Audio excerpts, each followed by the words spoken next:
The Farm of Death. Belle Gunness.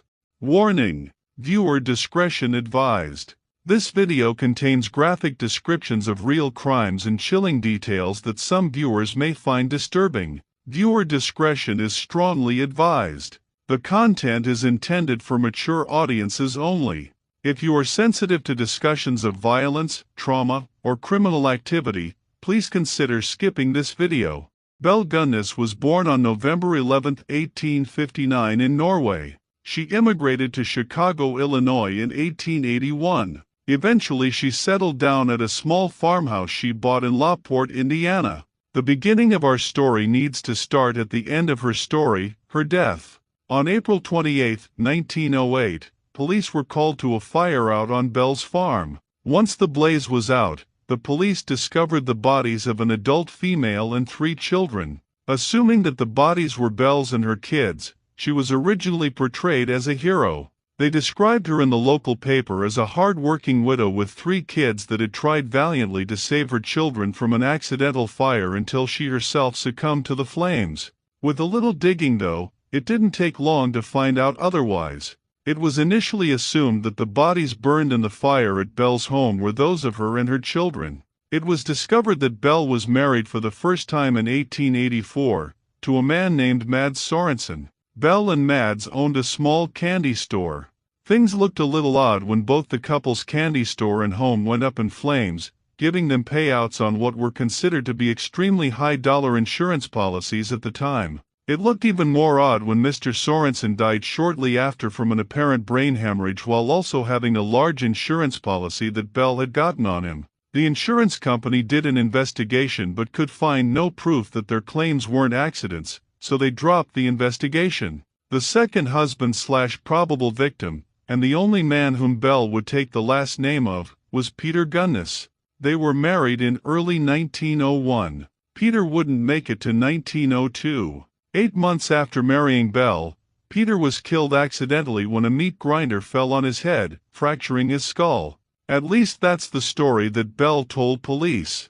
Again, the police couldn't find any evidence to prove otherwise. Now let's fast forward again to shortly after Belle's supposed death. A brother of one of the victims came to the farm to search for clues about his missing brother after finding letters with correspondence between the brother and Belle.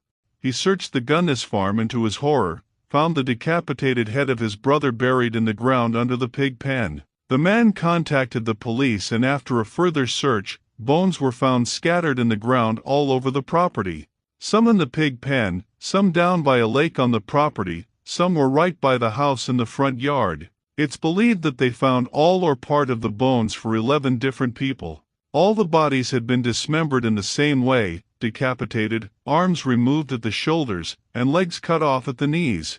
It was a gruesome scene for those who witnessed it, apparently. Lucas Riley, a reporter for the local newspaper at the time, said about the scene, the bones had been crushed on the ends, as if they had been struck with hammers after they were dismembered. Quicklime had been scattered over the faces and stuffed in the ears. Eventually, a hired hand of Belle's named Ray Lamphere was arrested for all of the murders, including those of Belle and her children. Ray gave a detailed statement to police confessing to being an accomplice to the murders, but said that the mastermind behind the murders was Belle herself. That he told them that Belle would place ads in different newspapers seeking men for companionship. Once a man had moved out there, she would kill them, rob them, and he would bury the body parts throughout the yard. When the brother of the last victim contacted her about coming to search for clues, she knew the bodies would soon be discovered.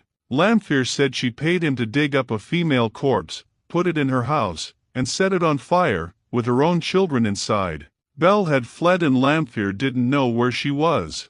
The only problem with Lamphere's story was the lack of a motive. The men that answered the ads weren't wealthy and didn't bring many possessions with them in the majority of the cases. A local journalist named Edward Beckley was persuaded by police to try and obtain a second confession from Lamphere in secret, which he supposedly did, but through a second-hand account. The police didn't want people to believe this woman had gotten away scot-free with murdering all of these men, and her children on top of that. So the details and circumstances surrounding the second alleged confession are shady at best and most people aren't certain of its authenticity. In the second confession though, Lamphere says that he and Belle were both in on the murders, but that he had ended up killing Belle and her children for unknown reasons, and then burning the house down to try and destroy any evidence. He apparently had an accomplice in the second confession as well, a lady named Elizabeth Smith, who was arrested based solely off the flimsy confession. I assume they were tried and convicted for the murders, but I can't verify that as fact. Whether Belle escaped justice or not? Exactly how many men she killed? What the motive was behind killing and robbing of these men for so little? These are questions that we'll never be quite sure the answer to. What we are sure of is the fact that Belle was a murderer and definitely one of the most evil women in history. Belle also holds the distinction of being America's first known female serial killer. Thank you for watching. Make sure to like and subscribe to my channel for more stories on crime.